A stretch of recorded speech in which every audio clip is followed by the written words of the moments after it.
Hi, welcome back to the second part of Who Are We, for the want of a better term. And this time I want to talk about investigation techniques. A lot of people out there don't really do what I would call a proper paranormal investigation.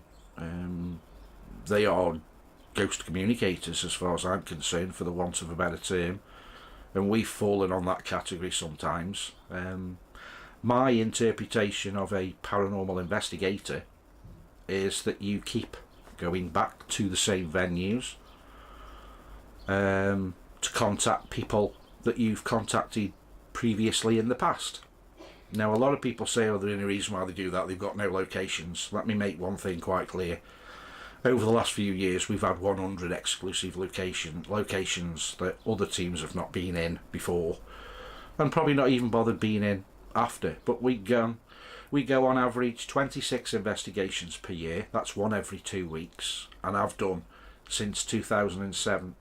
Yeah, 2007. We've done at least one investigation every 2 weeks, and I think that's an accomplishment of how hard the team work. It's not just a one person effort, it's a full team effort, and I appreciate each and every member of the team for that, for the hard work that they actually put in. So we'll go back to going back to investigations.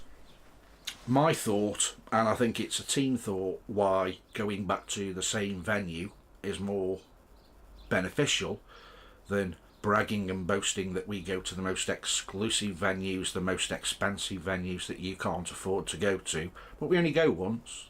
What's the point of that? Have you ever known an investigator in the police force go to a crime scene once? What do you learn? How's that investigating? That's not investigating, that's chasing ghosts. We are, through and through, paranormal investigators. We go to a venue, hopefully contact spirit. If we think that the building is fruitful enough to warranty a second visit, we collate all the notes from the night, we collate all the video and put the evidence up there for everybody to see. We go back next time, and if we spoke to George, we try and communicate with George. And the reason for that is, if you're walking down the street one day and you bump into a stranger, are you going to tell them your life story? Are you? I don't think you would. You have to gain respect of people, i.e. your friends, and then you tend to open up more. We found the more we go back to venues when we've actually spoken to spirit, the more the spirit is inclined to speak to us, and the more we get through to them. They become to accept us, and we become to accept them. They seem more happy then talking to us than they do some Joe Blow that's just walked in off the street who they're going to see tonight and never see again. So that is the reason why we return back to the same venues time after time after time. Not because we can't find venues or we've got nothing else better to do. I think doing that is far more advantageous than going to an all singing dancing venue that costs you £2,000 and you're never going to go back, because that's not investigating as far as I'm concerned. Another thing that comes high on Stoke Haunted beliefs is we don't like to fake anything. Everything that we produce is the real deal. If we go to a venue and it's shit, we'll tell you it's shit. Why tell you, the public, that a venue is the bee's knees when obviously it isn't? There are a lot of places out there that charge well over the odds, and I don't want people spending £200-300 of their hard-earned money going to a venue that we've been to 4 times, and I think after 4 times you've got a good assumption of what a building is. And if it's the drizzling shits, tell people it's the drizzling shits, because just because you've been stung, why should you want all your colleagues and friends get stung? Why should these owners of these buildings make loads and loads of money and paranormal teams walk away disheartened? That isn't what it's about. If you go somewhere and it's shit, say it's shit. Most of the stories in these pubs are all the same. Think about this one. How many pubs have you been to when the old wives' tales and the stories that you hear are always the same? If I had £1 for every time a landlord's got one of the barmaids pregnant and killed her or the child and thrown them down the stairs or pushed them through the window, I'd be a rich man. I could retire. I wouldn't have to do anything.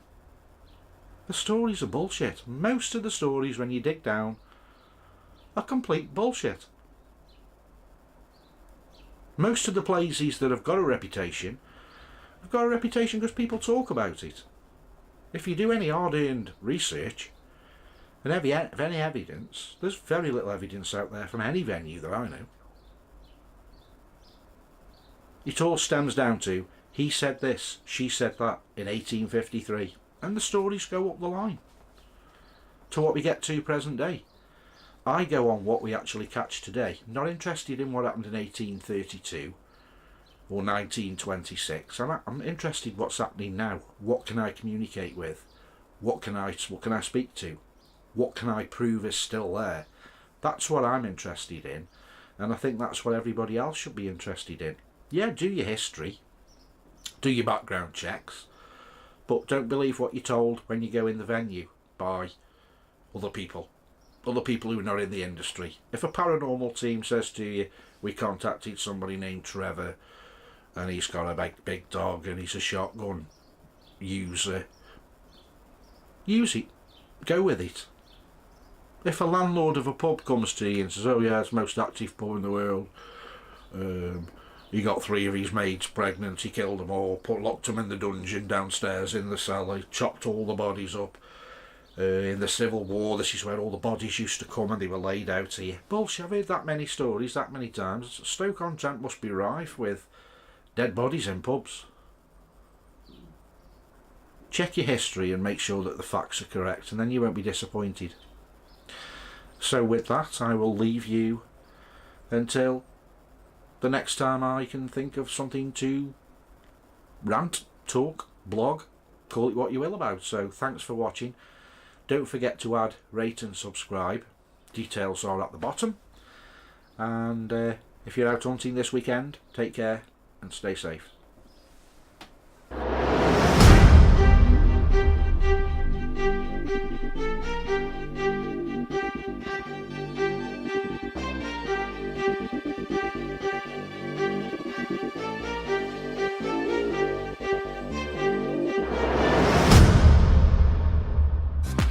I'm Kylie. Don't miss it, right here.